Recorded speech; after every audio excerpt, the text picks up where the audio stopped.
Subscribe कीजिए royal teacher को education संबंधी न्यूज़ तुरंत पाने के लिए। मुख्यमंत्री शिक्षित राजस्थान अभियान प्रखर राजस्थान 2.0 सत्र 2025-26 के लिए शुरू होने जा रहा है। 90 दिवसीय कार्य योजना चलेगी ये और 5 सितंबर 2025 से होगा शुरू।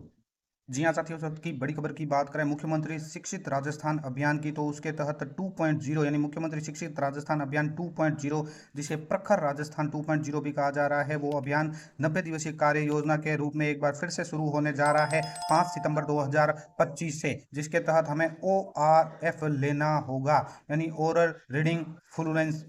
ये प्रखर राजस्थान कार्यक्रम विद्यालय समय में ही किया जाएगा, जिसमें विद्यार्थी को प्रत्येक 2 घंटे कालांश में यानी दो कालांशों में उसको ओरल रीडिंग करवाई जाएगी। ये कार्यक्रम सत्र 2025-26 के लिए है और राष्ट्रीय शिक्षा नीति 2020 की अभिशंसाओं के क्रम में प्राथमिक स्तर पर गुणवत्तापूर्ण शिक्षा सुनिश्चित करने के प्रमुख रूप से रेखांकित किया गया है इनको। और ये कक्षा और आयु वर्ग की बात करें तो 3 से 8 वर्ष के आयु वर्ग के सभी बालिकाओं विद्यार्थियों को बुनियादी साक्षरता और संख्या ज्ञान को प्राप्त करने का लक्ष्य इसके अंतर्गत रखा गया है। तो इसके अंतर्गत बात कर लें, आप सभी को बता दें कि शाला संबलन एवं AI आधारित ORF ओरल रीडिंग फ्लुएंसी आंकलन के दौरान यह देखने में आया है कि कुछ विद्यार्थी कक्षा स्तरानुकूल भाषा पढ़ने में समर्थ नहीं है। यानी ORF जो आंकलन हो रहा है उसके तहत पता चला है कि विद्यार्थी पढ़ने में अच्छा स्तर यानी स्तरानुकूल नहीं है, तो उन्हें स्वतंत्र रूप से पठन करने में कठिनाई महसूस होती है। बुनियादी शिक्षा प्रत्येक विद्यार्थी के लिए भविष्य के सीखने का आधार है।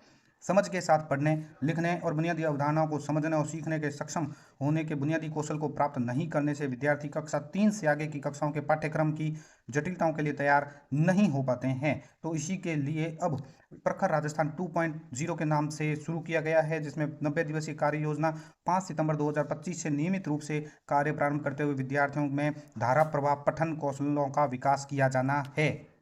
इसका मुख्य जो उद्देश्य है वो यही है कि विद्यार्थियों में पठन कौशल की प्रभावशीलता विकसित करना, निश्चित समय अवधि में समझ के साथ पढ़ने की संस्कृति विकसित करना, पठन कौशल के अनुकूल वातावरण का निर्माण करना, पुस्तकालय की पुस्तकों के अधिकतम उपयोग हेतु अवसर प्रदान करना, स्थानीय परिवेश की कहानियों कविताओं को कक्षीय गतिविधियों में शामिल करना और गतिविधि आधारित अधिगम यानी ABL किट का सामग्री का प्रभावी उपयोग करना।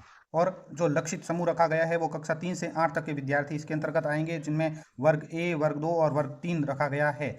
वर्ग A में वो विद्यार्थी आएंगे जिन्हें अक्षरों मात्राओं को पहचानने में कठिनाई आती है।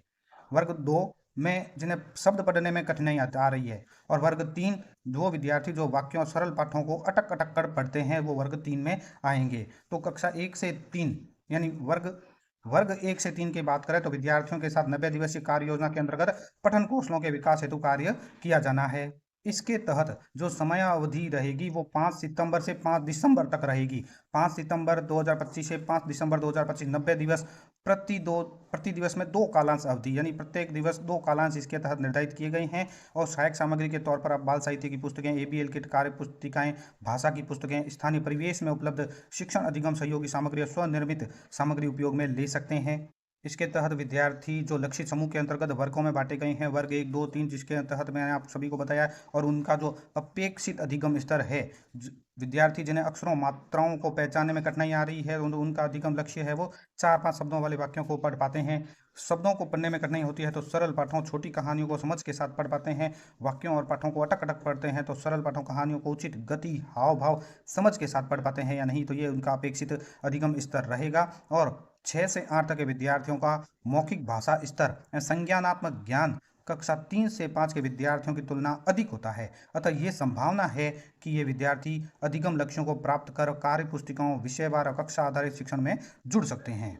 इसके तहत दोस्तों 90 दिवसीय जो कार्य योजना बनाई गई है, हालांकि ये आदेश बहुत लंबा चौड़ा है जो पूरा पढ़कर या समझ जाकर यहाँ नहीं बताया जा सकता। मुख्य जो पॉइंट है वो यहाँ पे आपको बताए जा रहे हैं कि 90 दिवसीय जो गतिविधियों के प्रभावी क्रियान्वयन हेतु आपको 12 सप्ताह का प्लान तैयार करना है। और प्रत्येक कार्य दिवस में 2 कालांश भाषा पठन की प्रभावशीलता की समझ के लिए पृथक से विद्यालय समय सारणी में निर्धारित करना है। शेष 6 कालांश कक्षा शिक्षण करवाया जाएगा।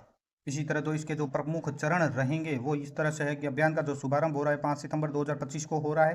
पीओ यूसीओ सीबीओ का आमुखीकरण ऑनलाइन हो रहा है, वो 1 सितंबर 2025 से हो रहा है। क्लस्टर स्तरीय शिक्षकों का आमुखीकरण 2 से 3 सितंबर को होगा और विद्यालय में मेगा पीटीएम का आयोजन किया जाएगा, वो 8 सितंबर 2025 को। राष्ट्रीय एकता दिवस, नैतिक शिक्षा दिवस वो 31 अक्टूबर को। पठन कौशल की गतिविधियों का क्रियान्वयन 5 सितंबर से 5 दिसंबर 2025 तक विद्यालय स्तर पर करवाया जाएगा। इसी तरह बाल अधिकार दिवस, कहानी मेला, शिक्षक और समुदाय द्वारा कहानियों विद्यार्थियों को कहानी सुनाना 20 नवंबर 2025 और निपुण मेला परिषद द्वारा जारी दिशा निर्देश दिनांकों के अनुसार गतिविधियों का आयोजन करना वो 5 दिसंबर 2025 तक रहेगा। तो दोस्तों ये थे कुछ मुख्य दिशा निर्देश जो मैंने आपको बताए। उम्मीद है दोस्तों ये वीडियो आपको पसंद आई होगी। वीडियो पसंद आए तो जरूर लाइक शेयर और सब्सक्राइब कीजिए। पास में आने वाले घंटी के बटन को जरूर दबाएं एजुकेशन संबंधी न्यूज़ तुरंत पाने के लिए।